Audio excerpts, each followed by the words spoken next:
Alright, so we got a new Kagurabachi chapter to talk about. But before that, I want to mention that it's the series' first anniversary, which is incredible to think about. Like, I've been following this since the early leaks for Chapter 1, when that infamous panel was translated, where Chihiro was like, every morning when I wash my face and I look in the mirror, I see the scar, and I remember that day. So every day, I start the morning with fresh hatred, and that just blew up, and became infamous within the manga community. Just it just seemed like so edgy to everyone. So a bunch of people wanted to check the series out, like as a joke, because people thought it was gonna be so bad it was good. But never in a million years did everyone expect that it would be legitimately a great series and a series full of warmth and heart. Like, you look at Chihiro, and he's actually not edgy at all. Like, sure, he's out for revenge and stuff, but he still cares a lot about his friends and, the people he meets. Like, he cared a lot about protecting Char, and he became really good friends with Hakuri, despite not really knowing him and being annoyed by him in the beginning. Like, it's a pretty damn good series. And it's incredible to think that, like I said, it started off as a meme, but, like, it gained so many fans, and it blew up in popularity. Like, there's so many people that are like fans of Kagurabachi, and I don't think I've really seen anything like that before. Like, you look at other series like My Hero, Jujutsu Kaisen, Black Clover, or even Demon Slayer. Like, their popularity didn't really blow up until like their anime adaptations came out. I guess for like Jujutsu Kaisen, like there were certainly a lot of fans, like right when the anime was announced, but I think the anime blew it up even more. But like with Kagurabachi, I think there's a lot more fans for it now than I think for any of the other series I mentioned, and it is going to really blow up when the anime is announced. But yeah, it's incredible to see how far it's come. Like, we've even had fans fly out in Japan just to buy the first volume. Like, we were doing everything to make sure this is a success, and I think we did it. Like, it survived the axe. We're good to go. We've all done our part to support it, especially those who flew out in Japan. And like, even me, like, I talk about the series. I've been making chapter reviews. I made a chapter review for like every chapter, some of them grouped together, and some funny videos. I mean, it's probably not like a lot in the grand scheme of things, but I am trying to do my part to help support it because I genuinely do love Kagurabachi. But yeah, happy first anniversary. The future's looking bright for the series, and I look forward to seeing an anime announcement in the future. It's probably not going to be anytime soon, but it's still something I'm looking forward to. But moving on, let's talk about the chapter itself. So, we continue off from where we left off in the last chapter with Hirohiko and Chihiro getting ready to fight each other. And Chihiro right away notices that this guy wasn't there when they killed his father, which makes sense considering that this guy mentions how he usually isn't a part of the action and he's finally happy that he's able to do something now. So, it seems like I think this is his first time fighting in a while, so to imagine he's fighting Chihiro now, of all things. And then Hirohiko brings up the fact that he's here for Oroha, and he went ahead and killed his bodyguards. Dude, he just said, I want to give him a proper goodbye. Like, he's trying to get under Oroha's skin. Like, goddamn. But Oroha isn't phased, and he's telling Chihiro to, focus. Like, we got a job to do. And Hirohiko just starts laughing, and he's like, absolutely.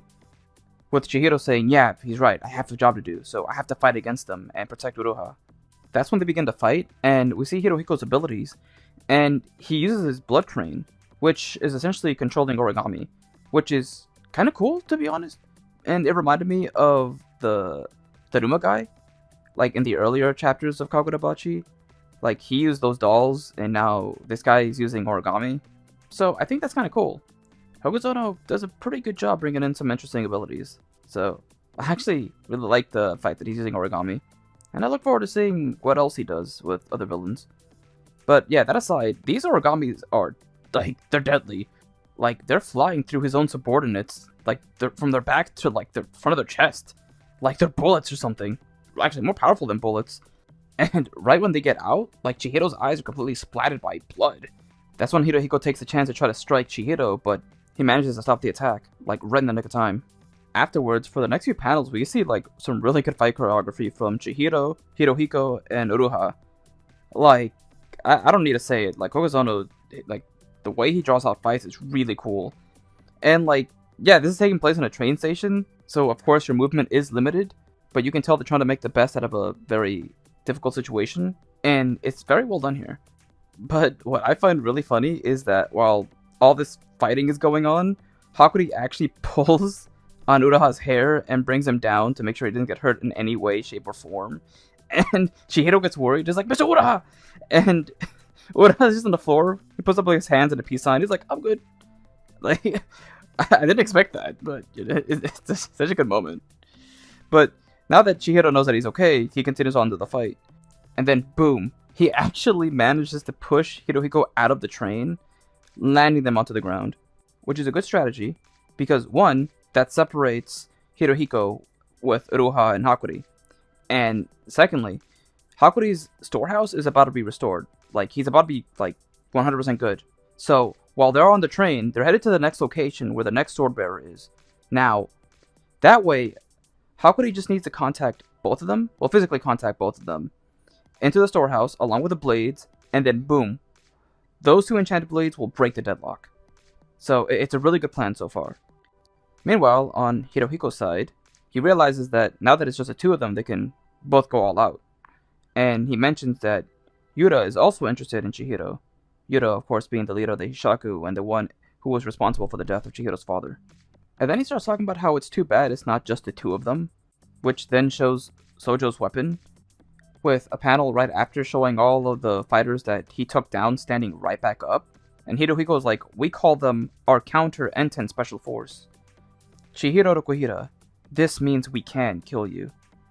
And then Chihiro remembers what Uraha said, and he's like, you got this! And the chapter ends with Chihiro saying, the deadlock is about to be broken. And yeah, we're about to get a really good fight.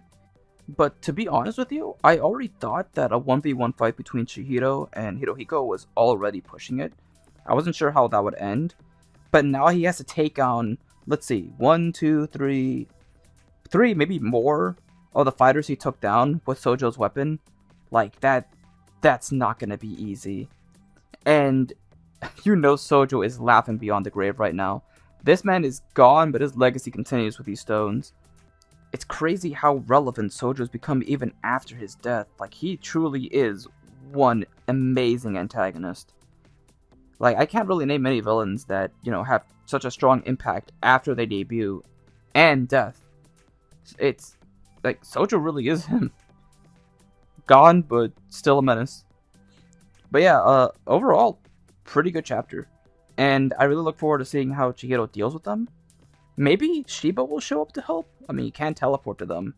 But then again, he likely is going to another location to, you know, where one of the sword bearers are. So it's hard to say. Like, Chihiro fighting against all of them, I don't know if he can pull through. But it will be a pretty good fight, like, for sure. But yeah, those are my thoughts on the chapter. You know, feel free to let me know what you guys think in the comments. And that'll do it for me for now. Once again, happy first year anniversary to Kagurabachi. Here's looking forward to many more chapters and anime and whatever else, you know, type of announcements they'll make for Kagurabachi in the future. Because I truly do believe we have a bright future ahead of us. We're only going up from here, baby. So with that, I'm going to end the video by saying, here's looking forward to many more Kagurabachi chapters. Tenoi.